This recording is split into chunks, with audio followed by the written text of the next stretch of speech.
friendship that'll never ever end.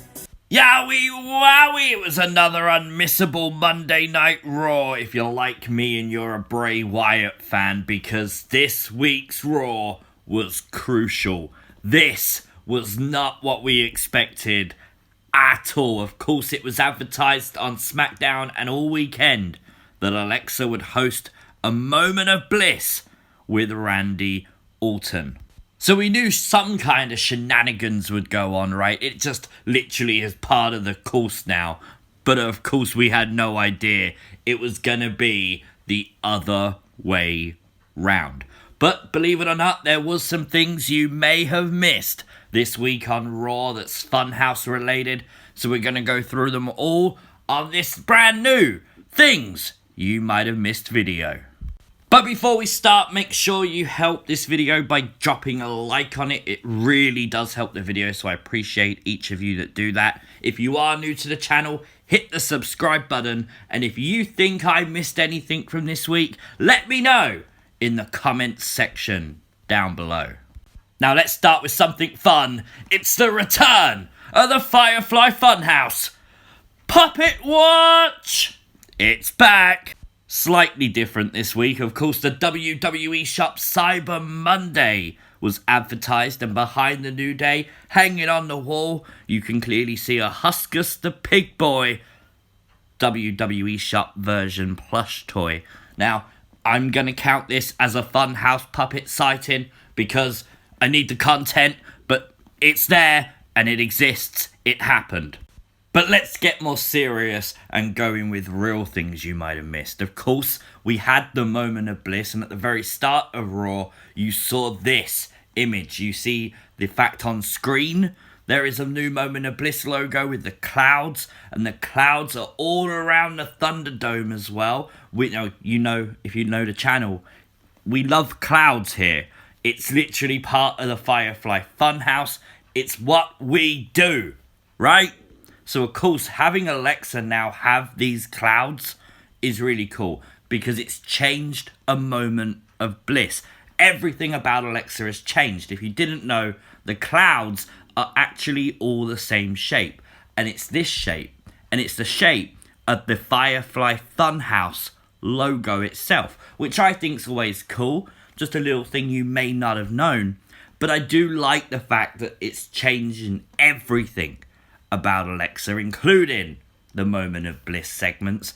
Of course, we've seen Moments of Bliss many, many times, but it's the first time with all the Funhouse-esque clouds and stuff, and I thought that was worth noting.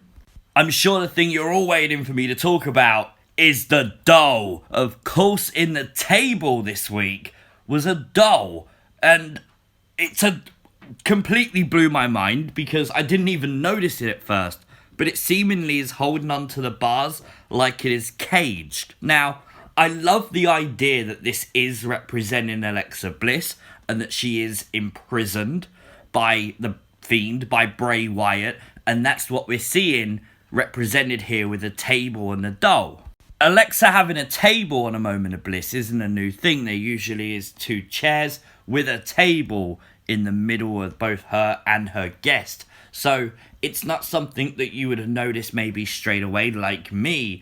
Obviously, we've seen Randy Orton on a Moment of Bliss before, and we have seen that exact table before, just without the doll in it.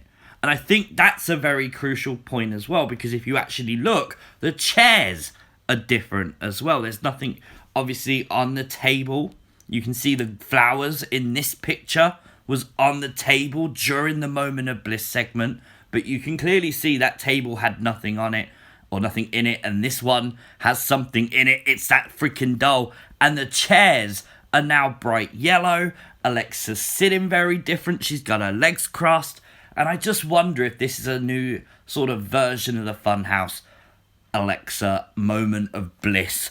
And I just think that's a really cool way to get to it. I do think this is representing Alexa, the doll at least. But while we're all thinking it's Alexa being stopped and controlled by the Fiend, maybe that would be the obvious answer. But we have to think about what Alexa Bliss actually said. both Alexa and Randy were almost trying to one-up each other. As things started to shut down around them, they was trying to convince each other they were right. Randy was saying that the voices were his voices, and Alexa was saying, but are those voices manipulating you, Randy? And they was both trying to convince each other. It's basically mind games at its absolute best. But the idea of Alexa Bliss being held hostage by being captured in that cage is exactly what we saw tonight with Randy Orton. He took her prisoner. He captured Alexa. It literally happened tonight. So in this battle of who's actually controlling who, was Alexa Bliss subliminally telling us all from the very start of A Moment of Bliss that she, / maybe even the Fiend, was in control of the entire situation, and they knew exactly what was going to happen?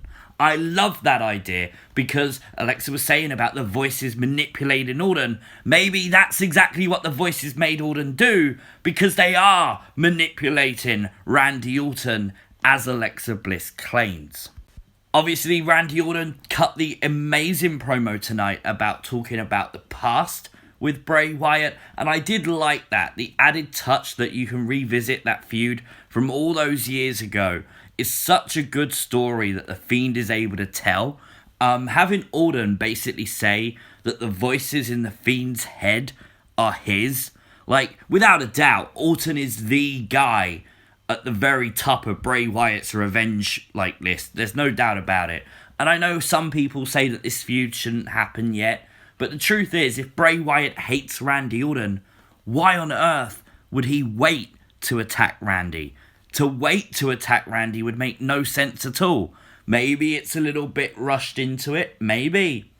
But the truth is, if you hate someone, you're not just going to stay on the same roster as them and just, maybe one day I'll target them. You're going to target them from day dot, and that's what Bray did. Now, there was no Firefly Fun House tonight, unfortunately. I know. I was hoping for one, but then I did get a massive dub by literally saying I'd eat my vegetables if there was a Funhouse episode, and then obviously there wasn't, so I don't have to eat vegetables this week.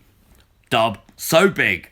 But that means that all attention has to turn to next week on Monday Night Raw, because you know that Bray's going to have something to say about Randy trying to get that secret of a weakness from the Fiend. But maybe we don't have to wait till next week's Raw. WWE's Tribute to the Troops is this Sunday on Fox. Now, interestingly, not a lot of storyline progression usually happens on these shows, but that was the case in Saudi Arabian shows as well. And that's exactly where we saw the Fiend win the Universal Championship. So, is it possible, therefore, that we get a Firefly Fun House on Tribute to the Troops, perhaps? I think that would make a lot of sense. Why not? I think most of the roster will be there. I think having a Fun House pre-recorded or live or whatever way you want to do it would be a great touch to the show. And I don't think not having the Funhouse took anything away from what we experienced tonight. What we saw was an absolute masterpiece of in-ring psychology. When WWE uploaded the video to YouTube, they very much focused on the fact Randy Orton coaxed the Fiend. Randy Orton directed his own mind games on the Fiend and Alexa Bliss this week on Raw. So that's exactly the route they were going. I still believe that's a swerve. I think the Fiend got the better of Randy, just we don't know that yet. So we'll probably get there next week or maybe the week after, where we actually find out that he actually perpetrated this whole circumstance to happen. But the final thing I want to talk about on this video is what we heard on Raw Talk. This happened on the WWE Network following Monday Night Raw. Of course, Charlie Caruso and R-Truth, Char-Truth, were ready to talk about what happened with the Moment of Bliss segment. And they actually said that it was almost like the Fiend was protecting his property. And that's how the Fiend sees Alexa. Now, obviously, lines like this are fed to them. They're sort of wrote down in scripts. So for them to say something like that is very interesting. They also mentioned the fact I think it was literally twice in the same sentence, they mentioned the fact Randy Orton was playing with fire. Now, we know that fire is pretty much what this entire rivalry is based on, and obviously what Bray remembers most about Randy Orton. So the fact that line kept coming out again is interesting. I'd love some kind of Inferno match. Hell, if we're doing it at TLC, why not tables, ladders and chairs, but everything's on fire match? That would be pretty interesting, wouldn't it? Why not? Why not? We've done so much cinematic stuff this year. End the year with something hot. So I don't think there was actually that much you may have missed from this week's episode of the Raw. But, of course, we had to make this video because there was a lot still to talk about. And, obviously, we can have some fun bringing back Puppet Watch and talking about the doll and stuff like that. But if you did enjoy the video, make sure that like button is smashed. Make sure you leave your thoughts in the comment section down below. Share it so your friends can find it. And if you are new to the channel, hit the subscribe button. We're nearly at 34k, so I do appreciate that. I will see you, as always, next time. Peace!